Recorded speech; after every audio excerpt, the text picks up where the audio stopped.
Not a whole lot coming out of camp necessarily, but there are a few nuggets that I know that you've tracked down, Jason. Yeah, there's one.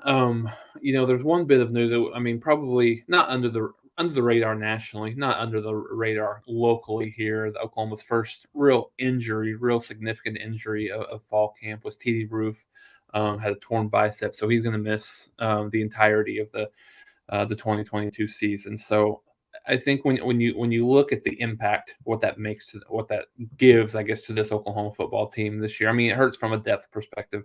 I don't think he was a guy that was going to start, but he would have provided a little bit of depth for Oklahoma this year. And I think to a person that's kind of close to the program, he is a guy that knows this defense in and out. And I think maybe his value, nothing, not saying this to demean the kid at all, but I think maybe a bigger value that he will provide, and obviously even more so now, is really kind of helping these linebackers after they come off the field. And I think he's very much a, like his dad, will probably go into the coaching profession.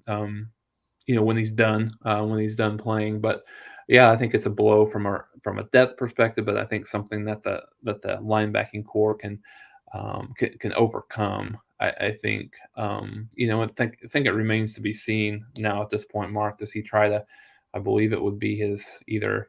Does he try to get a medical red shirt and come back and play next year, or does he really kind of hang it up and look to kind of fast track his coaching career if that's what he indeed wants to do. So and then when you look at the impact of this from a depth perspective, I think you've maybe put folks, a couple of kids in a position where they're going to have to contribute maybe a little bit sooner than later, at least from a depth perspective, if there's more injuries within that linebacking core. Kobe McKenzie, Jaron Cannon, because are a couple of guys, both freshmen, that will that probably weren't necessarily going to see the field. Even though I think Cannon has done a really good job early on. We've talked about Venables' just lack of real just interest in playing true freshman, unless that true freshman is really special and a guy that you just absolutely can't keep off the field. So might be a position where either one of those two have are forced into action in some respect. But I think the guys that Oklahoma has have not necessarily shown as much consistency.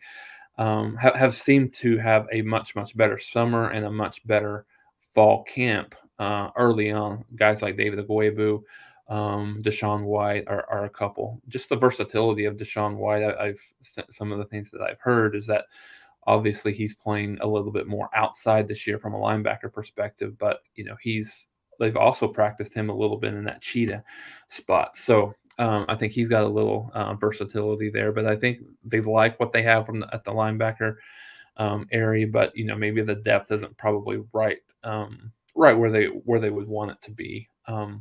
In terms of other nuggets, Oklahoma had their first. They'll have another one on Saturday, I would presume. They had their first major scrimmage of the fall last Saturday, and the funny thing is when you look the notes, I've read and seen some notes and got some on. One person says they thought the defense won the scrimmage. It was pretty back and forth, but the defense won. And then you get another person that was there and they felt like the offense won the scrimmage. So I think a lot of times it really kind of comes down to the point of view, and it was a little interesting because I've definitely not seen this at Oklahoma. I don't know if I've really seen this anywhere across the country, but Venables, this scrimmage was open, not open to the general public, but was open to family members and media, some media folks that were there as well. It was an invitation situation, but still, most of these fall scrimmages are very tightly lipped. So that was, I think, interesting in and of itself, just seeing the fact that there was some some people there. I think as you go through, I think Davis Bevel has started to very, very much solidify himself as the number 2 quarterback. I think Nick Evers is there as the number 3. So nothing has been announced in terms of that, but how things have gone through practices, and obviously that first scrimmage leads you to believe that that's what that pecking order is going to look like. Marcus Major has had a really good fall camp. He, Oklahoma, as you would expect, especially as you get later in the fall camp, you're gonna set some guys and not have them give as much reps, just because obviously you want to be careful of injuries and things like that. So Javonte Barnes has been hobbled a little bit, so I think Marcus Major has made a big impact there. I would say he's probably right now the leader for that backup spot. I think you've got Gavin Sawchuk. I think is going to make more of an impact than at least what it seems, than I initially anticipated. But I think one of the bright spots is this running back room has you've got either 4 to 6 guys that could probably contribute in some way for this right now, where you don't have a guy that's probably quite as polished as a Kennedy Brooks from last year, but I think as a whole, you like what you're seeing better. Got a couple of freshmen that are really making some impacts on the wide receiver. Nick Anderson and Jaden Gibson are a couple of guys that have really inserted themselves, and both have put themselves in the position to play a lot this year. I don't necessarily anticipate either of those two, at least early on, knocking anyone out of a starting role. But I think those guys will enter into the rotation pretty well. And again, very much like the running back room, you've got a pretty good level of depth with some of those new guys. That then you've got some of the transfers, and JJ Hester and LB Bunkley Shelton there, as well as some of the guys. So you've got a lot of talent there. For the most part, it's pretty unproven outside of Marvin Mims and Drake Stoops to a degree. I talked about the freshmen, then you got the newcomers, and then you've got guys like Theo Weiss that have played some but haven't played a ton. You've got Jalil Farouk, who he's a younger kid, but obviously has shown a little bit of flashes last year. So, and I think you get this general feeling from the offensive side of the ball that that they're going to be fine if, and I think this is the thing that you can say all across the country, if they can stay healthy. Quarterback obviously is very, very critical. Dylan Gabriel has to stay healthy. And one thing to watch out for, I think as we had talked about previous shows back about the offensive line, I thought it was, at that point it was pretty solidified. Things I'm hearing is Savion Byrd may have overtaken for a starting guard's position. So I think that's something to keep an eye on, the way that looks. And then when you move to the defensive side of the ball, I think they're happy where they're at from a defensive line perspective. You got a lot of guys that are, that are playing well.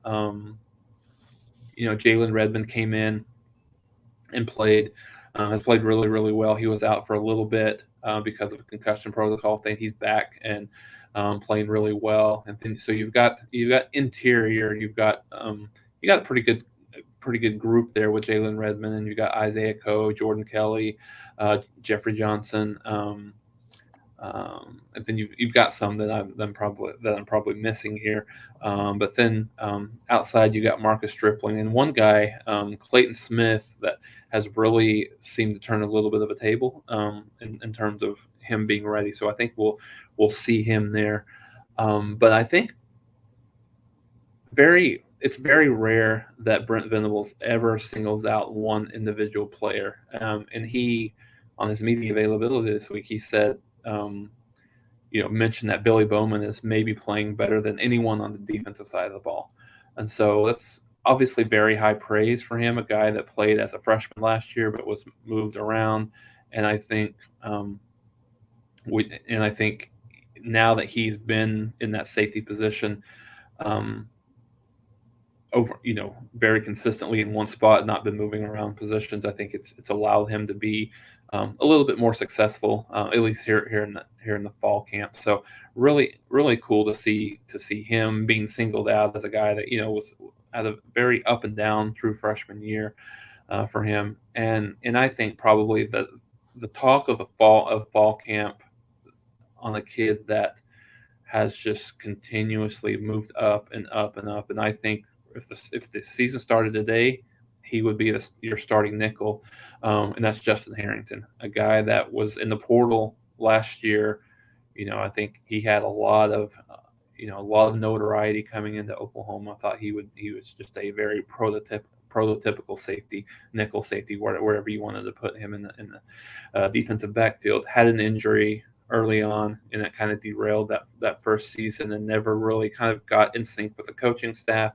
Never really kind of got back, and he had entered the transfer portal. And as some of these kids that enter, they don't really have a whole lot of tape, right? Because he never really played, any significant minutes for Oklahoma, and so he basically begged to get back in the program in pretty much the middle of spring practice, and it's not something that Venables does a ton of, but he let him come back, and I think he got some vote of confidence from some of his teammates and things like that. And he's just gone up. He's continuously played really well here in the fall camp, and I think he's worked his way into probably that starting nickel spot if the season started today. Now we'll see how these next couple of weeks of camp go.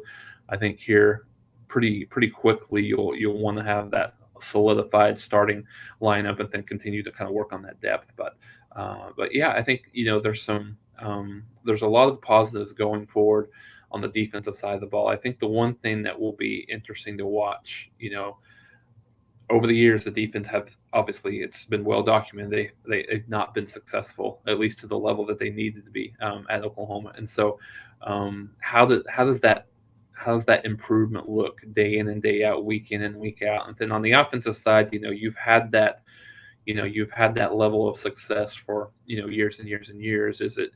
What is that? Is it more of a kind of a plug and play situation? I think there's a lot of belief that as long as the offensive line plays well, that this team could be as good or maybe even better as an entire unit than they were last year. So yeah, a lot of interesting things to see, and thankfully right now, knock on wood, Oklahoma's not really seeing any type of injuries other than significant injuries, other than the TD Roof injury.